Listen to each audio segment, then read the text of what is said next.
Hello friends, welcome back after a long time. बराच gap पडला आहे आपल्या संवादामध्ये. But we have come with the new energy, new thinking and new vision for the new academic year. नवीन शैक्षणिक वर्षाकरता एक नवीन धोरण जे महाराष्ट्र सरकारने आपल्यासमोर आणलं आहे ते घेऊन मी पुन्हा आपणासमोर या ठिकाणी आलेलो आहे. First of we will understand about the bridge course. What mean by the bridge course. आता या ब्रिज कोर्सचा अर्थ जर तुम्ही बघितलात तर ब्रिज कोर्सचा मराठी अर्थ आहे सेतू अभ्यासक्रम. सेतू म्हणजे पूल आणि याच्यामध्येच याचा अर्थ मतित अर्थ लपलेला आहे. प्रत्येक विषयासाठी हा सेतू अभ्यासक्रम महाराष्ट्र शासनाने आणलेला आहे. नाव what is the aim of the government behind implementing this syllabus और करिक्युलम. Not syllabus, curriculum. हा अभ्यासक्रम, हा पाठ्यक्रम या ठिकाणी तुम्हाला देण्यामागे काय उद्देश असावा महाराष्ट्र शासनाचा. The aim is that in previous year, according to the government, they thought that because of this pandemic you did not complete your skills very well. चांगल्या पद्धतीने तुमचे कौशल्य विकसित झाली नसावीत असा त्या शासनाचा या ठिकाणी अंदाज आहे आणि त्यामुळे शासनाने सेतू अभ्यासक्रम या ठिकाणी आणलेला आहे आणि त्या नावातच त्याचं अर्थ मतित अर्थ गुपित लपलेलं आहे.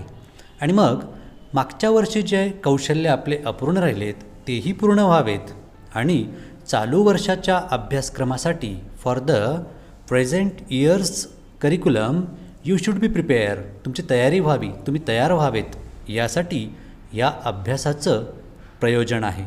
आणि म्हणून याच्यामध्ये तुमच्या मागच्या वर्षीच्या काही कौशल्य त्यांना चालना मिळावी आणि पुढील वर्षी जे कौशल्य तुम्ही शिकणार आहात ते कौशल्य प्राप्त करून घेण्यासाठी तुम्ही मानसिकदृष्ट्या तयार व्हावेत यासाठी अतिशय चांगल्या पद्धतीचा अभ्यासक्रम महाराष्ट्र शासनाने तुमच्यासमोर आणलेला आहे आणि त्याचंच नाव आहे ब्रिज कोर्स म्हणजेच सेतू अभ्यासक्रम. आणि या सेतूने, या पुलाने मागचं शैक्षणिक वर्ष आणि हे शैक्षणिक वर्ष यांना जोडण्याचं काम करण्यात आलेलं आहे.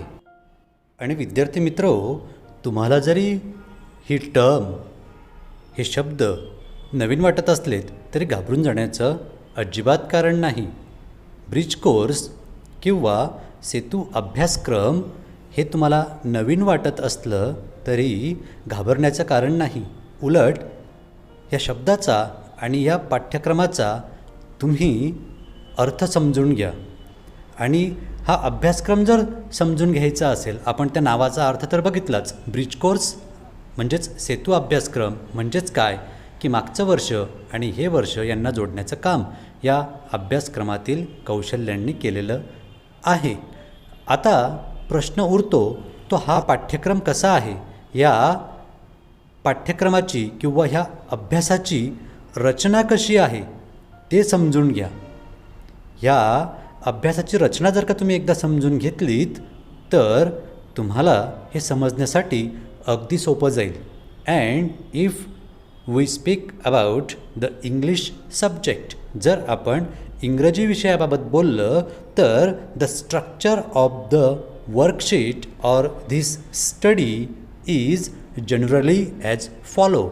आणि इंग्रजी विषयाचा अभ्यास किंवा हा जो पाठ्यक्रम दिलेला आहे सेतू अभ्यास किंवा हा 45 दिवसाचा पाठ्यक्रम, याची रचना पुढीलप्रमाणे आहे. याच्यामध्ये वेगवेगळे भाग आपल्याला दिसतील. यामध्ये एकूण 10 भाग आहेत आणि ह्या भागांना जर आपण व्यवस्थित समजून घेतलं तर हा अभ्यास आपल्याला समजण्यासाठी अतिशय सोपा होणार आहे. चला तर मग एक एक भागामध्ये काय काय दिलेलं असेल, याची रचना कशी असेल ते समजून घेऊयात. म्हणजे हा अभ्यास समजण्यासाठी आणि पूर्ण करण्यासाठी आपल्याला सहज शक्य होईल. पार्ट 1, लर्निंग आउटकम्स और कॉम्पिटन्सी स्टेटमेंट्स. आता या भागामध्ये आता तुम्हाला हा अभ्यास ॲक्टिव्हिटी किंवा टेम्पलेटच्या स्वरूपात दिलेला आहे. मग प्रत्येक ॲक्टिव्हिटीच्या सुरुवातीलाच पार्ट फर्स्ट म्हणजे पहिल्याच भागामध्ये त्या ॲक्टिव्हिटीतनं तुम्ही काय शिकणार आहात हे दिलेलं आहे. लर्निंग आउटकम म्हणजे त्या अभ्यासाची उद्दिष्ट, त्या कृतीची उद्दिष्ट काय असतील हे पार्ट 1मध्ये दिलेलं आहे. Then part 2, instructions for teachers, parents and facilitators. आता एखादी साधारण व्यक्ती म्हणजे जी व्यक्ती तुम्हाला हे शिकवणार आहे किंवा समजावून सांगणार आहे, मग ती व्यक्ती तुमचे शिक्षक असतील, तुमचे पालक असतील किंवा इतर कोणी साधारण व्यक्ती असेल. मग त्यांच्यासाठी सूचना ह्या भागामध्ये दिलेल्या आहेत की त्यांनी काय करायला पाहिजे, ही ॲक्टिव्हिटी कोणत्या पद्धतीने राबवली गेली पाहिजे याविषयीच्या सूचना या दुसऱ्या भागामध्ये दिलेल्या आहेत. Then comes the third part, part 3, and in the third part there are instructions for students. Now this is the important part among all of the parts for you, because how the activity should be completed is given in this part. ही कृती पूर्ण कशी करायची त्याविषयीच्या सूचना विद्यार्थ्यांसाठी म्हणजे तुमच्यासाठी ह्या भागामध्ये दिलेल्या आहेत, तिसऱ्या भागामध्ये. मग त्या सूचना वाचून त्याप्रमाणे तुम्ही कृती करायची आहे. Then comes part 4, learning activity. Now actual activity is given in this part. या पार्टमध्ये प्रत्यक्ष काय कृती करायची आहे, काय सोडवायचं आहे, काय तुम्हाला चित्र वगैरे बघायचे असतील किंवा काय कृती करायची आहे ते तुम्हाला पार्ट 4 म्हणजे चौथ्या भागामध्ये दिलेलं आहे. Then comes part 5. या 5व्या भागामध्ये solved activity or demo. You have given an example or you have given the demo how the activity should be solved. ही कृती कशा पद्धतीने सोडवली जावी याविषयी तुम्हाला एखादं सोडवलेलं उदाहरण किंवा डेमो, प्रत्यक्ष कृती त्या ठिकाणी दिलेली असेल. मग ती कृती बघून तुम्ही तुमचं पुढचं काम सहजगत्या करू शकतात. देन कम्स पार्ट नंबर 6 आणि या 6व्या भागामध्ये प्रॅक्टिस. मग आता प्रॅक्टिससाठी जी काही कृती तुम्ही अभ्यासली, ज्या कृतीबाबत तुम्ही एखादं सोडवलेली कृती बघितली, त्याच्यावर आधारित त्याच्यासारखीच एखादी कृती तुम्हाला या भागात सोडवायला दिलेली असेल प्रॅक्टिससाठी, तुमच्या सरावासाठी. Then comes part 7. त्यानंतर पार्ट 7मध्ये extension activity or parallel activity or reinforcement. आणि याच्यामध्ये तुमच्या ज्ञानाचं प्रत्याभरण करण्यासाठी, तुमच्या ज्ञानामध्ये वाढ होण्यासाठी जी ॲक्टिव्हिटी तुम्ही शिकलात त्या ॲक्टिव्हिटीशीच समांतर किंवा त्याचंच विस्तृत स्वरूपात एखादी ॲक्टिव्हिटी म्हणा किंवा त्याच्याशीच संबंधित त्याच्यासारखीच एखादी इतर कृती म्हणा किंवा तुमच्या ज्ञानात भर घातलं जाईल अशी एखादी तुम्ही शिकलेल्या ह्या कृतीशी संबंधित कृती या ठिकाणी देण्यात आलेली आहे. Then there is part number 8. त्यानंतर येतो 8वा भाग. And there is evaluation in this part. या भागामध्ये तुमचं मूल्यमापन करण्यात आलेलं आहे. म्हणजे ही शिकलेली कृती तुम्हाला किती कळाली हे जाणून घेण्यासाठी त्या ठिकाणी मूल्यमापनाचे प्रश्न किंवा मूल्यमापनासाठी कृती तुम्हाला देण्यात आलेल्या आहेत. Then comes part 9. त्यानंतर येतो पार्ट 9वा. And this is an interesting part for you. तुमच्यासाठी एक गमतीदार, मजेदार, इंटरेस्टिंग असा हा पार्ट आहे. Because there you have given the QR code or the link of Diksha app. या ठिकाणी तुम्हाला दीक्षा ॲपची लिंक किंवा क्यू आर कोड दिलेला आहे की जो क्यू आर कोड स्कॅन करून किंवा त्या लिंकवर जाऊन तुम्ही जी कृती त्या ॲक्टिव्हिटीमध्ये दिलेली आहे त्या कृतीशी संबंधित अधिक माहितीसाठी व्हिडिओ त्या ठिकाणी उपलब्ध आहेत.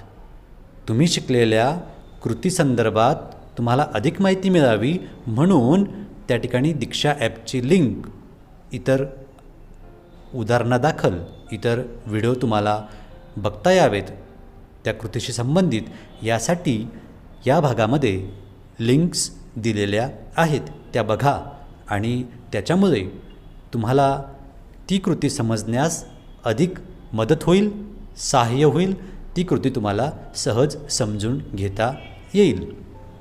Then comes the last part, that is part number 10, and it is very important part, though it looks small.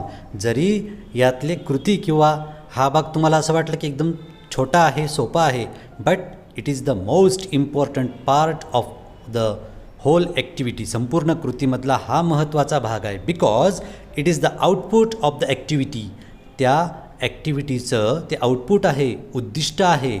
And my takeaway or today I learned, म्हणजे आज मी काय शिकलो, या कृतीतनं मी काय शिकलो, हे तुम्हाला या ठिकाणी दिलेलं असेल.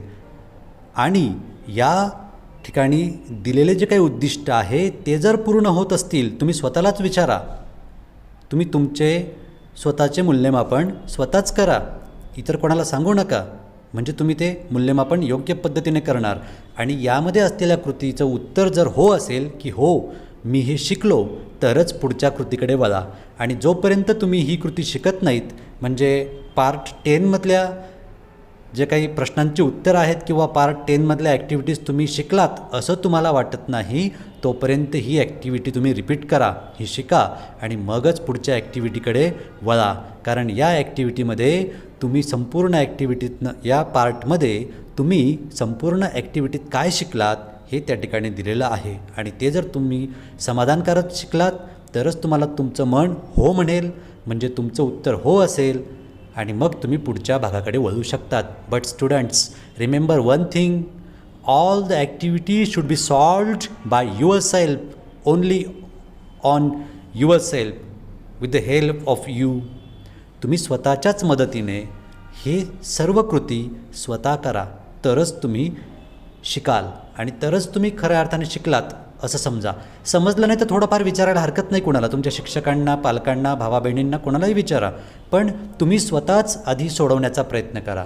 आणि जर तुम्ही स्वतः सोडवलीत तर तुम्ही हे लवकर आणि सहज पद्धतीने शिकाल.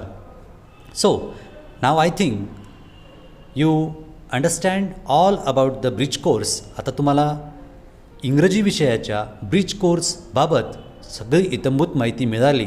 And you won't have any doubt in your mind now, I think so. आणि मला असं वाटतं की आता तुमच्या मनात सेतू अभ्यासक्रमाविषयी कुठलाही संभ्रम किंवा शंका नसावी.